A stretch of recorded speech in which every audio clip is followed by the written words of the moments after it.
Bonjour et bienvenue dans Pas encore vu, saison 2, épisode 10. On me demande souvent comment je choisis mes films. Du genre « Oh oui Stéphane, comment tu choisis tes films ?» Après les blessures du passé, on va aussi au cinéma pour le voyage. Mais on ne voyage pas seulement dans l'espace, on voyage aussi dans le temps.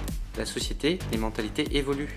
Les films sont soit des témoins, soit de nouveaux regards sur des éléments qui sont derrière nous.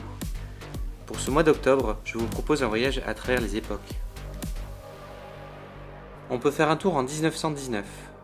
Au revoir là-haut d'Albert Dupontel est l'adaptation d'un roman jugé inadaptable de Pierre Lemaître. Le film raconte l'histoire d'une arnaque au monument aux morts dans l'après-Première Guerre mondiale. Avec le réalisateur, on se doute que le film contiendra sa dose d'humour méchant et une critique acide de la société. On se souvient tous de Bernie et d'autres films énervés, irrévérencieux, mais toujours subtils, avec un sous-texte intéressant. Les quelques images que j'ai vues, ainsi que l'affiche, laissent à penser à une grande maîtrise visuelle. Le réalisateur-acteur a toujours fait des choix de cinéma intéressants. J'en profite pour vous parler du film Le Convoyeur, un polar un peu méconnu et qui mérite le détour. On peut faire un tour en 1967. Detroit est un film historique de Kathryn Bigelow. Detroit, ou Détroit, raconte les émeutes qui ont secoué la ville en 1967 dans une Amérique contestataire, contre la guerre et contre la ségrégation. Kathryn Bigelow est une réalisatrice américaine qui m'impressionne.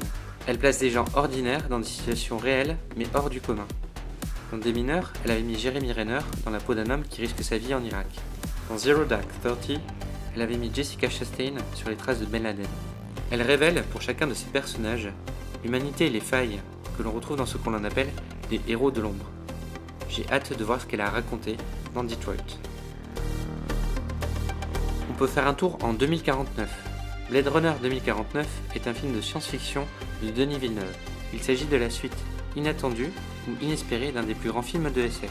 Dans le futur de Blade Runner, soit les humains ont perdu tellement de leur humanité qu'on les confond avec des robots, soit les robots sont devenus tellement perfectionnés qu'ils se pensent humains et rêvent de moutons électroniques.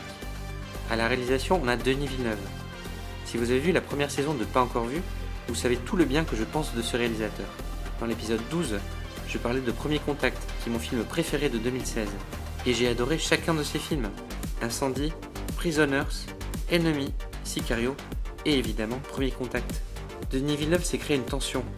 Il s'est créé des enjeux et des situations qui scotchent le spectateur à son siège. Blade Runner 2049 est donc un des films que j'attends le plus cette année. Après une guerre, après un changement profond dans la société, avant un futur incertain, que disent de nous les films de 2017 ? Que restera-t-il dans quelques décennies ? Et vous, avez-vous trouvé vos films d'octobre ? On peut en discuter dans les commentaires de cette vidéo ou sur les réseaux sociaux. Moi je continue mes recherches. On se retrouve le mois prochain pour de nouveaux films, et d'ici là, allez au cinéma.